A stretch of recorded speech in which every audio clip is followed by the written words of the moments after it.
Morning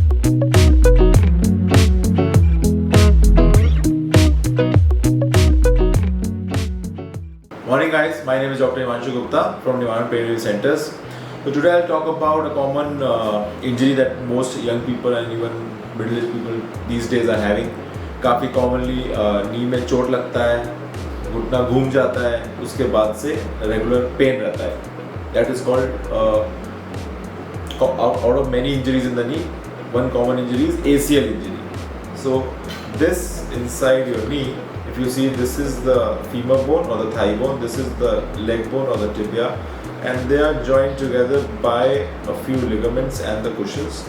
This is the meniscus, the inner meniscus medial, the outer meniscus lateral, the ligament on the side, the lateral collateral, on the side, on the inside is called the medial collateral. On the back side is the posterior cruciate ligament, on the anterior side is the anterior cruciate. So this is like the main stabilizer of the knee, which avoids the forward movement and even rotation of the knee.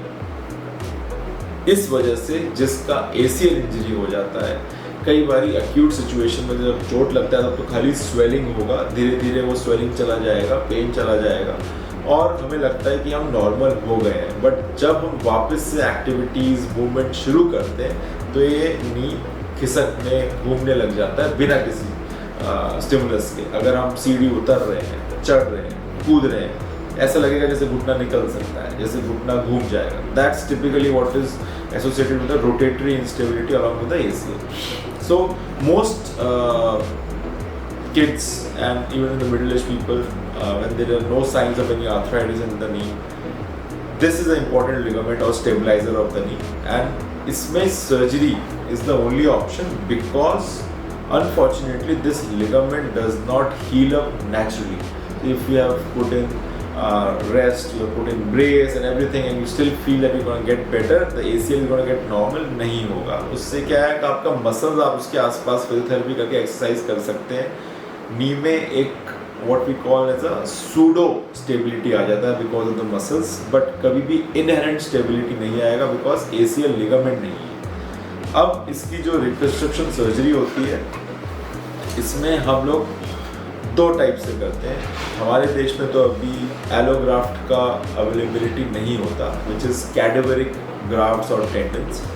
But हाँ, हमारे यहाँ पे we usually use ऑटोग्राफ्ट्स. आप ही का graft लेते हैं, but उसमें हम लोग सप्लीमेंट करके उसको और स्ट्रॉन्ग कर लेते हैं by the use of some things called fibre tapes और ultra tapes, which are components which strengthen and give us a stability in the ligament part when it is getting incorporated. जब आपने surgery कर दिया, आपका basic focus ये है कि surgery के बाद ये जो लिगामेंट आपने फिक्स किया है एब्जॉर्बेबल बायो कंपोजिट स्क्रूज से, जो कि अंदर ही घुल जाते हैं, अलग से दिखते नहीं वो स्क्रूज, तो जब वो लिगामेंट इनकॉर्पोरेट होगा तो उसकी थिकनेस, उसकी स्ट्रेंथ को बढ़ाते हैं ये fiber tapes, ultra tapes, which are usually helpful if the graft size that has been harvested वो पतला हो. In all these cases it adds on a good amount of stability along with the original ligament जो आपने graft harvested डाला है. Recovered, इसमें recovery portion आजकल बहुत जल्दी हो जाता है. The patient is made to stand और walk the same day, and in about a week or 10 days time we can start with the knee bending and strengthening exercises. A few things, कुछ चीज़ें जैसे कि running, jogging, skipping the rope, इन चीज़ों को हम लोग मना करते हैं जिससे कि नी के ऊपर impact ना आए, नी के ऊपर injury ना हो, and that by itself leads to something which is a good take up of the graft. एक बार ये लिगामेंट नॉर्मल हो गया, आपके डॉक्टर ने आपने चेक करके देख लिया कि उसकी स्टेबिलिटी अच्छी आ गई है नी की, फिर आप ये सब एक्टिविटी शुरू कर सकते हैं, रनिंग, जॉगिंग, स्किपिंग वगैरह.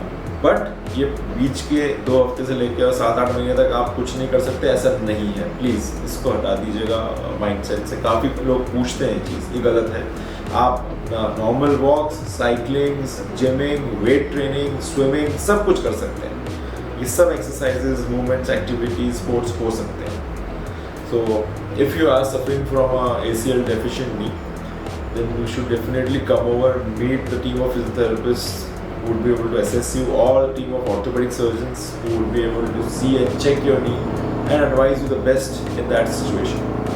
We'll talk in the next video about a detailed process about how the surgery happens and what could be the expected cost and everything of surgery. Thank you.